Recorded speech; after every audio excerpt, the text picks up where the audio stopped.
猎人的地盘来杀人！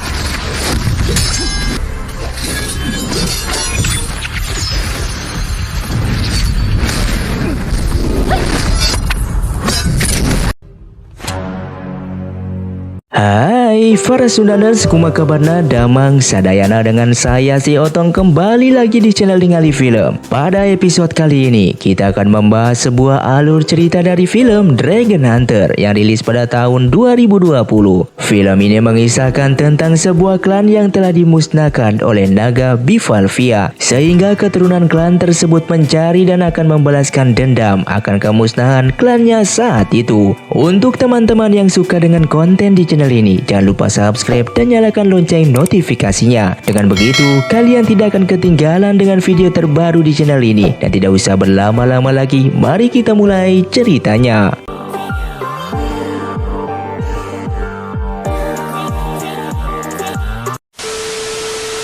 Dan di awal film, diperlihatkan dua orang pemburu yang bernama Zhao dan Yuming yang saat itu menemukan sebuah harta karun di bawah gurun pasir. 根据地图所示，宝藏应该。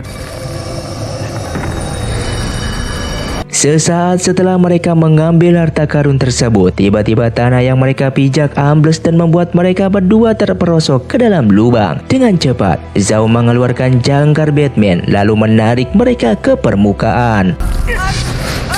Tak disangka, seekor cacing gurun raksasa ikut keluar dan mengejar mereka, tapi syukurnya mereka berhasil selamat.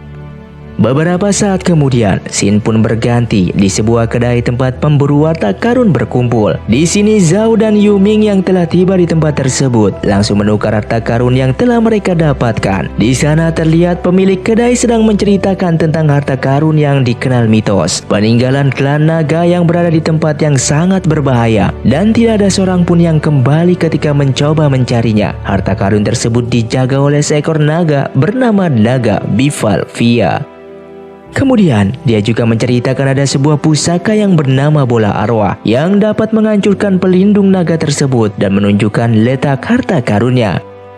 Di tengah pembicaraan ini, ada seorang pemburu yang bernama Yuhan yang emosi karena menganggap kisah itu hanya bualan belaka. Lalu dia mencoba menyerang pemilik kedai, namun berhasil dihentikan oleh Zhao.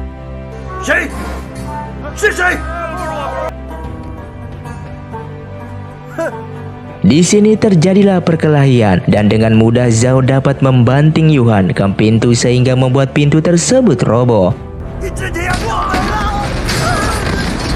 Saat itu di luar kedai sudah ada sekelompok pemburu yang terkapar dan beberapa orang yang tak dikenal. Mereka adalah Min-Er, Tuan Jin, dan Yiren. Di sini Yuming dan rekan-rekannya langsung menyerang mereka, namun berhasil dikalahkan oleh Yiren sendirian.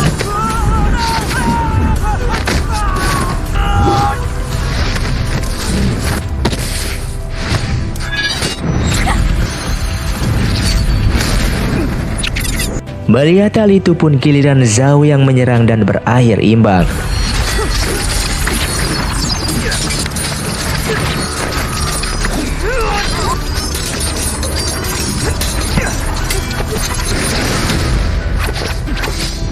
Kemudian, seorang wanita yang bernama Min-Er tadi mengeluarkan bola arwah yang tidak lain adalah bola arwah yang beberapa saat lalu diceritakan oleh pemilik kedai. Wanita itu pun mengatakan bahwa harta karun kolam naga terbuka setiap 10 tahun selama 10 hari dan kedatangannya ke situ adalah untuk merekrut para pemburu harta karun dan akan memberikan hadiah jika mereka menemukannya. Di sini mereka harus mengumpulkan 3 buah mutiara jimat untuk dapat mengalahkan naga tersebut. Singkat cerita, setelah berdiskusi panjang lebar, Zhao dan Yuming pada akhirnya setuju untuk ikut pencarian harta karun tersebut. Dan paginya mereka langsung memulai perjalanan.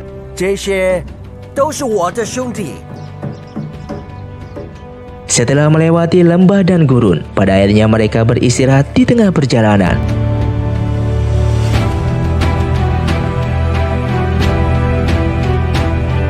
Di sini terjadi percakapan antara Tuan Jin dan Min Er. Terlihat Tuan Jin tidak senang ketika Min Er menyetujui permintaan Zhao yang meminta setengah dari total harta karun. Lalu di tengah percakapan mereka, Zhao pun menghampiri dari belakang yang membuat Tuan Jin pun pergi.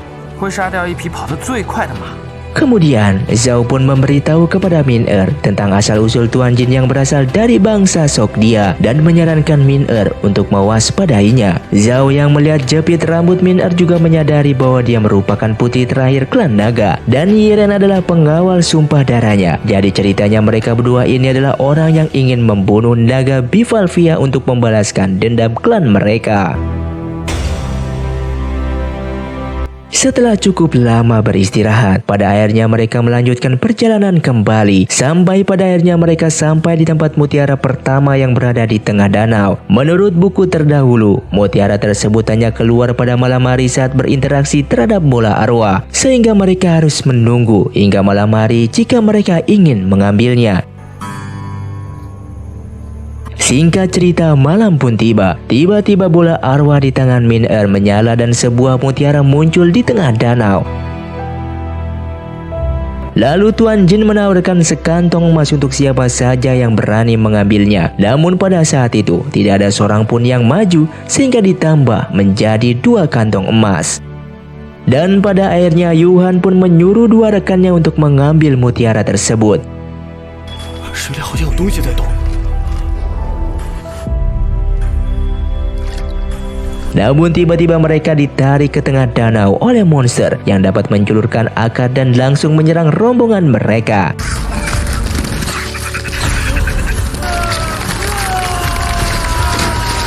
Di tengah kerusuhan, Zhao pun bergegas mengambil mutiara tersebut. Namun tak disangka monster yang paling besar pun muncul dari tengah danau yang menyerang mereka. Hingga tendangan monster tersebut pun mengenai Zhao dan membuatnya pingsan. Kemudian, Min Er memasukkan mutiara tersebut ke bola arwah sehingga menjadikan gelombang yang membuat mundur para monster tersebut.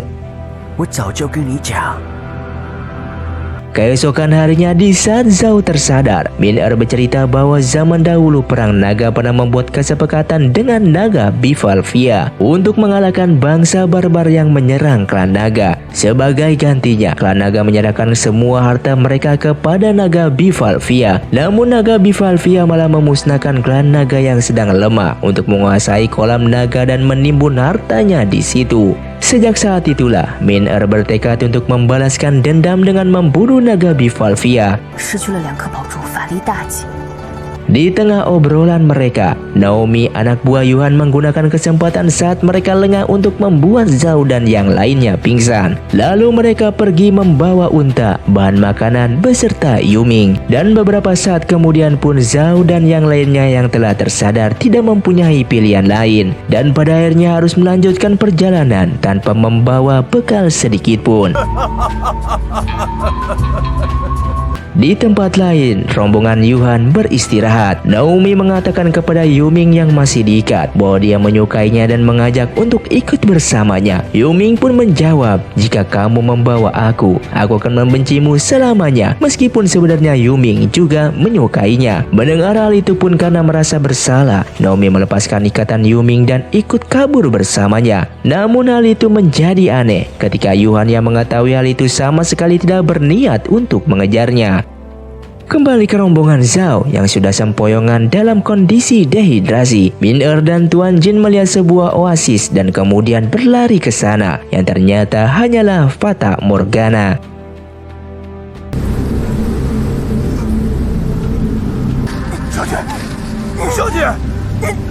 Di sini ketika Zhao sedang menenangkan Min Er yang bingung karena tidak mau menunggu 10 tahun lagi untuk membalaskan dendamnya.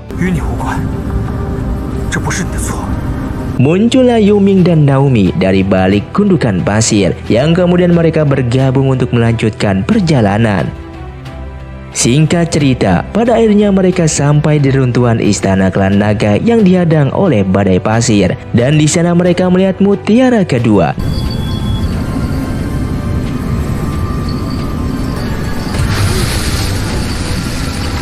Namun tiba-tiba dari dalam tanah muncul puluhan zombie berarmor lengkap.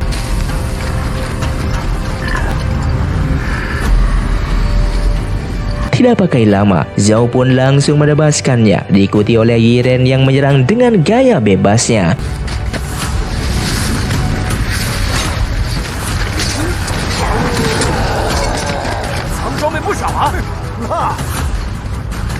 Saat Zhao hampir mendapatkan mutiaranya, dia dikepung oleh para musuh. Di sini Yuming pun mengeluarkan jurus pamungkas palu mengguncang surga yang berhasil melenyapkan musuh dan membuat Zhao berhasil mengambil mutiara tersebut. Kemudian dari dalam pusaran pasir muncullah seorang dengan julukan Jenderal Li, pengawal terdahulu yang berhasil mengunci naga Bivalvia di istana bawah tanah dan menyelamatkan beberapa keturunan klan naga. Yiren pun menjelaskan maksud kedatangannya, namun Jenderal Li tidak mengizinkan mereka masuk. Di samping Yiren, Min-Er mencoba membuka portal menggunakan mutiara dan bola arwah untuk masuk ke dalam istana. Karena tidak mau ada seorang pun yang masuk ke dalam kolam naga, Jenderal Li pun mengayunkan tombaknya yang kemudian berubah menjadi Kolosus untuk melawan mereka. Dengan sekali pukulan, Kolosus itu berhasil mengenai Zhao. Di sisi lain, Yiren melawan Jenderal Li dan berakhir tewas setelah tertusuk tombak.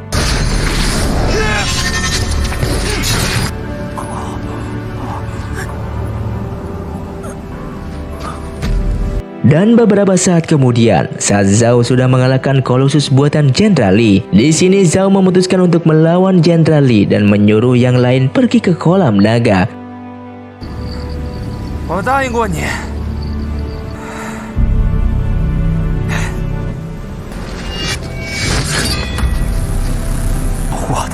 我说到做到。 Namun di sini pada akhirnya Zhao juga dapat dikalahkan oleh Jenderal Li. Kembali ke rombongan Min-Er yang sudah berhasil sampai di kolam naga yang dipenuhi emas.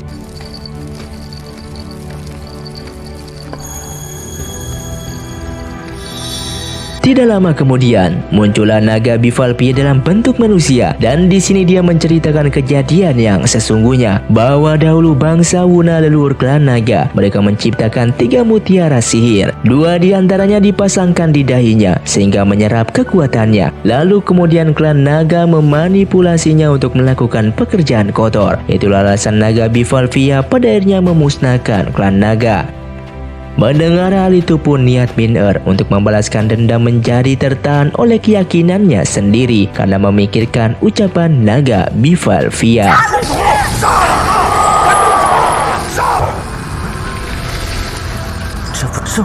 Melihat kesempatan itu pun, Tuan Jin mengambil bola arwah dan memberitahu bahwa perang naga Bivalvia dengan klan naga terjadi karena sultan bangsanya, yaitu bangsa Sogdia.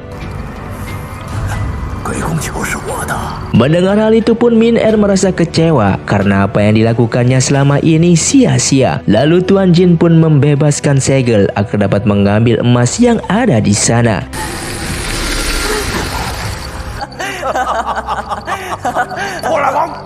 Tanpa diduga, dari belakang muncullah Yuhan dan anak buahnya yang ternyata sebelumnya telah bersekongkol dengan Tuan Jin. Namun karena terlalu serakah, Yuhan juga menikam Tuan Jin hingga tewas. Di sini Min-Er mengambil bola arwah dan mengembalikan kekuatan naga Bivalvia sehingga berubah dari wujud manusia menjadi naga yang kemudian menyerang siapapun dan memporak-porandakan kolam naga.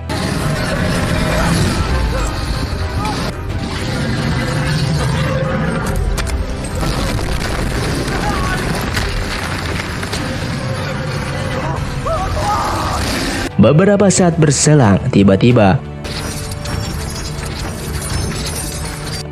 Zhao yang tadi telah kalah justru diberi kekuatan oleh Jenderal Li karena Jenderal Li yang sama sekali tidak melihat kebencian untuk membalaskan dendam dalam diri Zhao. Dengan kekuatannya saat ini, Zhao dengan mudah mengalahkan naga Bivalvia.